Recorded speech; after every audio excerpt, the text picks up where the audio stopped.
They called our world the Quiet Planet. 3/4 submerged in an ocean that stretched from pole to pole. It was a world without a single landmass large enough to be called a continent. Only a necklace of volcanic island chains that punched through the surface like the knuckles of a drowned god. The water was our sky, the pressure our gravity, and the dark our eternal sun. We were the Nautili, a people born of the abyss, and for 10,000 years we had lived in absolute silence. And not the silence of emptiness, but the silence of a hunter. Our cities were built not of stone and steel, but of living coral, grown over centuries into intricate bioluminescent spires that pierced the perpetual twilight of the mesopelagic zone. Our voices were not sounds carried on vibrations, but a symphony of light and chemical signal, a language of fleeting colors and scent that was as natural to us as breathing water. To speak aloud was to be vulnerable, to broadcast your position to the leviathans that still roamed the deep. So we learned to whisper with our skin and our minds, a profound, planet-wide quiet that was the bedrock of our civilization. The first sign that something was wrong was a pain we had never felt before, a piercing, shrieking agony that had no physical source. It began as a distant thrum, a ghost of a sensation at the very edge of our perception. The elders, their carapaces thick with centuries of growth, felt it first. And they described it as a light so bright it could blind, but felt entirely within the bones of their inner ear. It was sound, raw, violent, and utterly alien. The sound grew. It came from the surface, a place we rarely visited, a realm of crushing lightness and lethal radiation. The thalassocracy, our ruling council of the deepest cities, sent scouts. These were our bravest, sleek and fast, their bodies built for the immense pressure of the Hadal zone. And they returned with reports that made no sense. The surface waters, they said, were screaming. The screams were rhythmic, patterned. They would pulse down, bounce off the seafloor, and echo back up. It was as if some titanic creature was methodically shouting into the dark, listening for an answer. It was sonar, active, military-grade sonar. To us, it was the most horrific weapon imaginable. It was not a force that could crush a city or boil an ocean. It was far more insidious. It was a violation. It was a psychic assault. Every pulse was a white-hot needle jammed directly into the brain, a sonic battering ram that shattered our concentration, our communication, and our sanity. The beautiful silent cities of coral began to fray. Bioluminescent patterns flickered and died. Schooling fish, our primary food source, scattered in panic, driven mad by the noise. The great filter feeders that kept our waters clean retreated to the deepest, darkest trenches. For weeks, and the assault continued. The surface dwellers, creatures we had only glimpsed as falling stars of metal and fire, were systematically mapping our world. They were looking for something. Perhaps they sought new resources, perhaps a military advantage in some conflict of their own, or perhaps they were simply curious, their probes and submersibles blind and deaf to the civilization they were torturing. We did not know their purpose.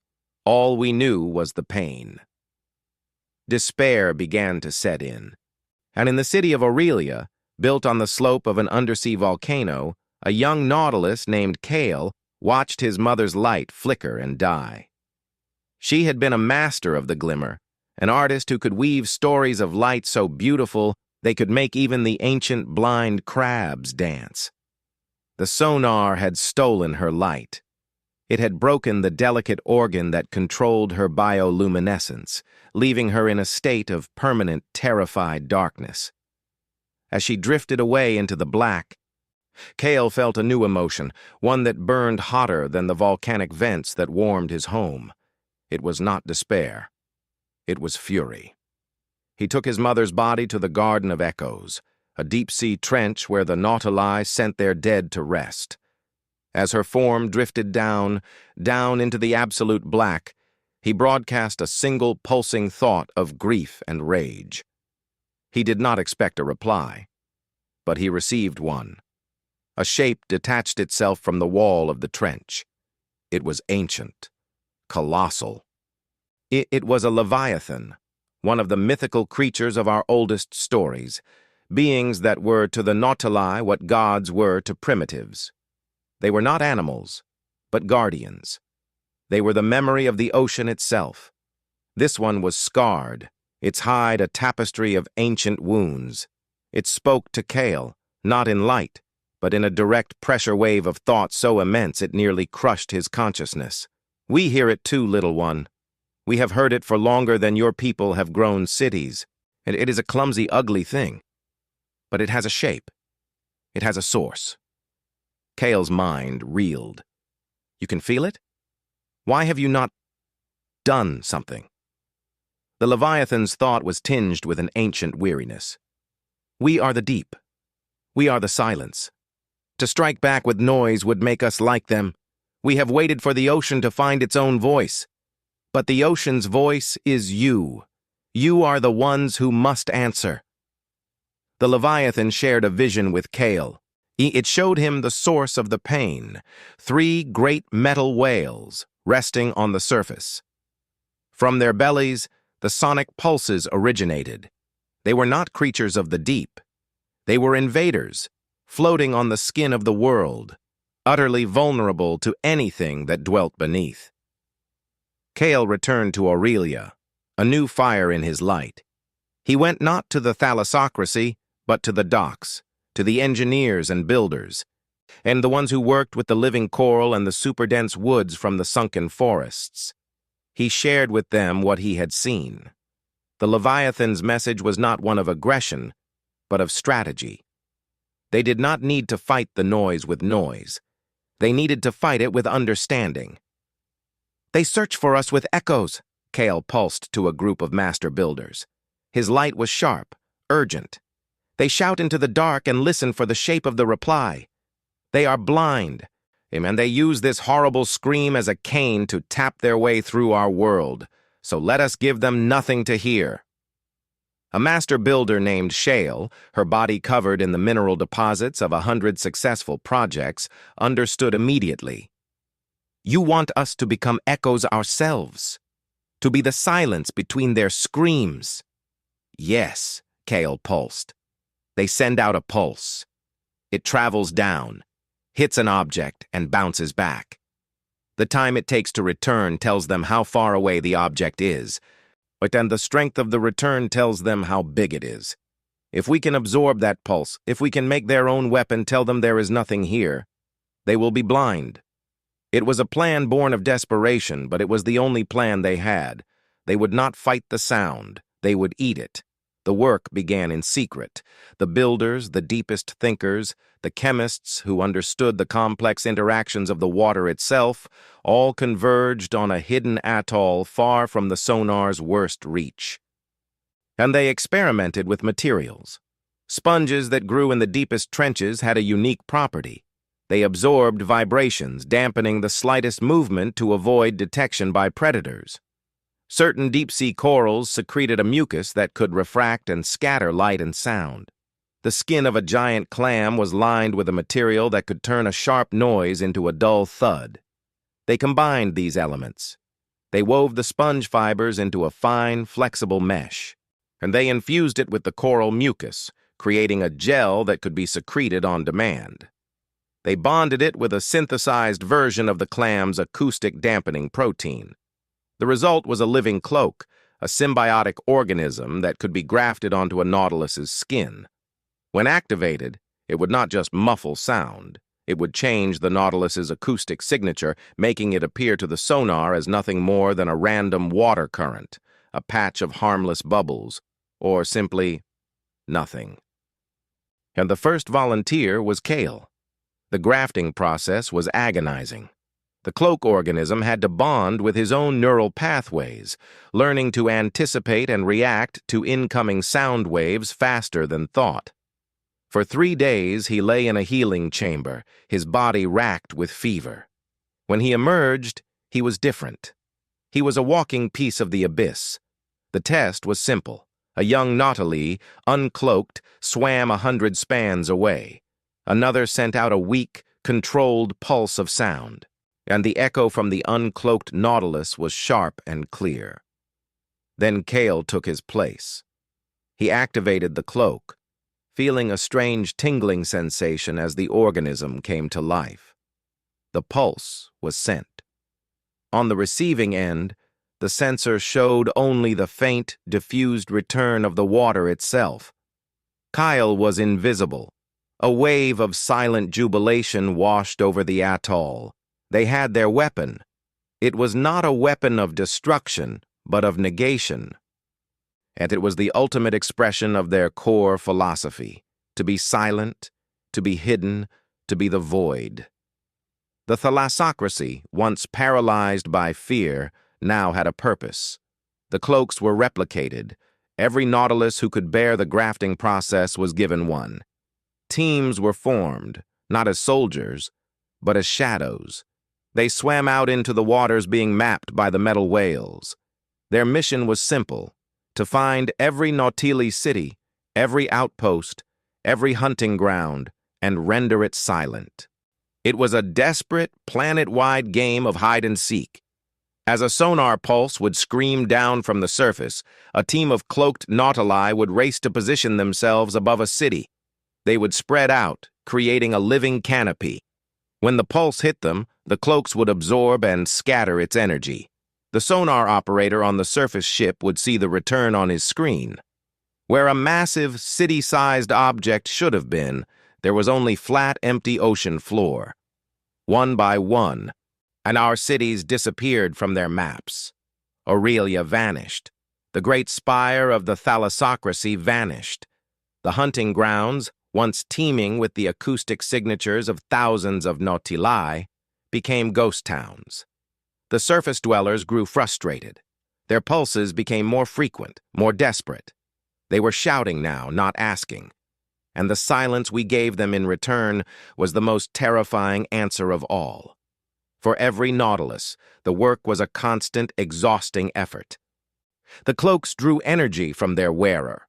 To remain invisible meant to be in a state of perpetual low-grade pain, a buzzing counter-pressure to the sonar's shriek.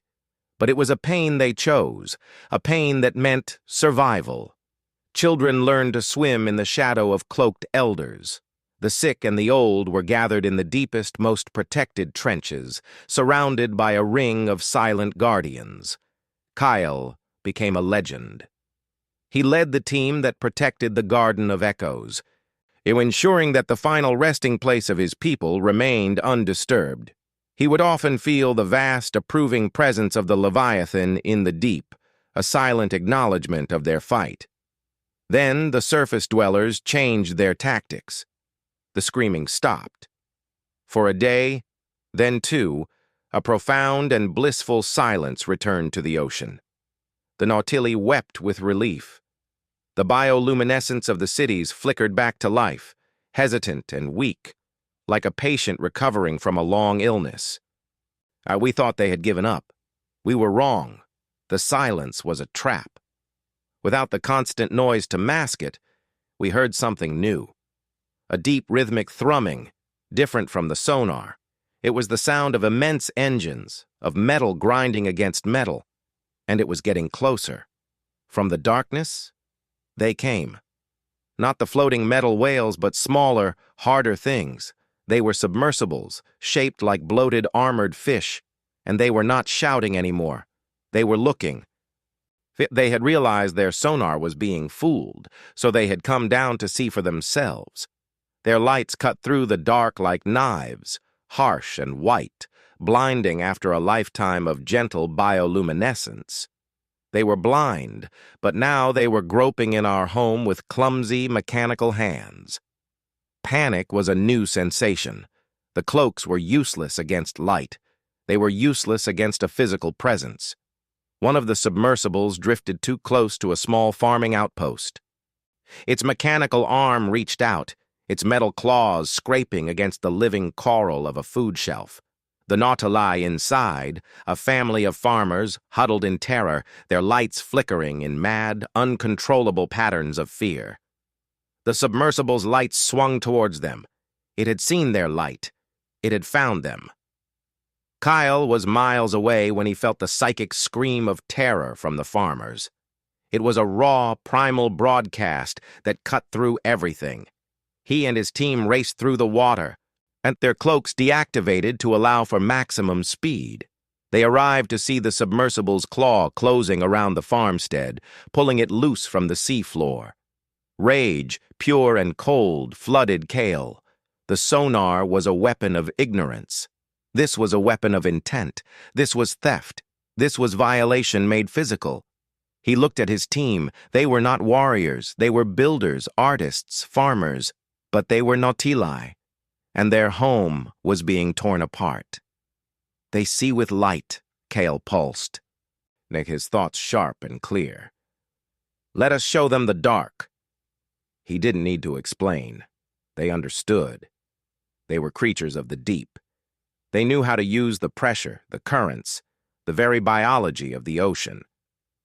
They dispersed.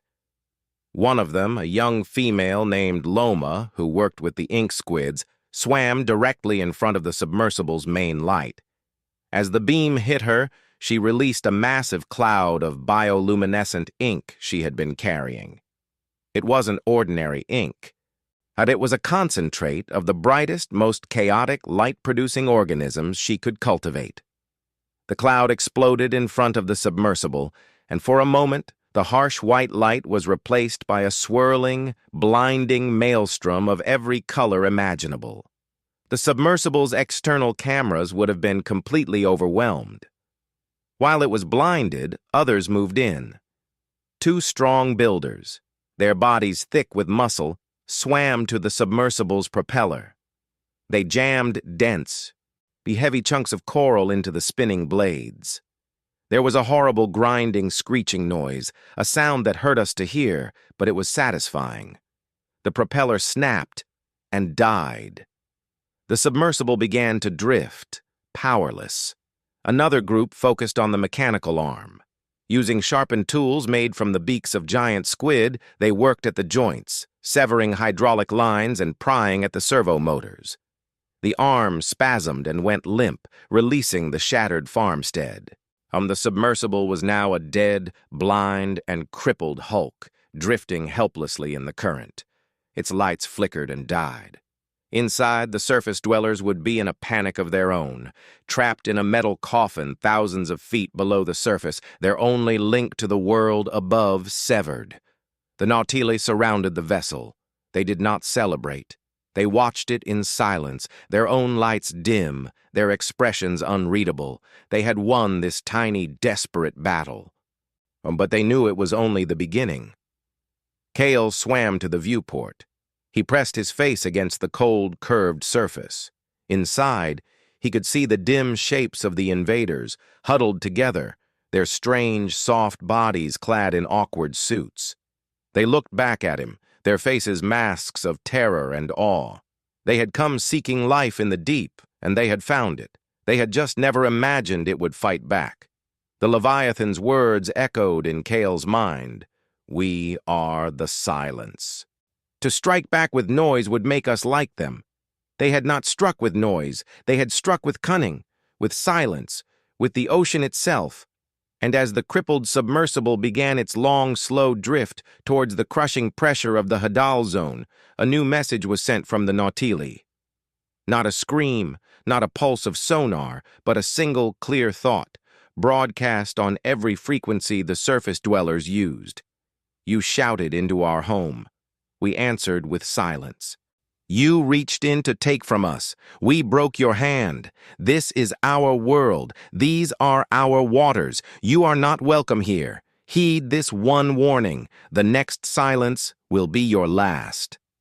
On the surface, aboard the command ship, the Admiral stared at the communication screen. The message was clear. The tracking signal from their most advanced deep-sea submersible had vanished. The sonar, once so vital, now showed only the empty, silent vastness of the ocean. But they had spent months searching for a resource, for a strategic advantage. They had found a civilization, and they had just picked a fight with it. The ocean, which they had treated as a lifeless void to be exploited, had proven itself to be alive, intelligent, and utterly implacable. The silence that returned from the deep was no longer a mystery. It was a threat. It was a promise. And for the first time, looking out at the endless dark water, the invaders from the surface were truly afraid. And they had come to conquer the abyss, and the abyss had stared back, and it had won.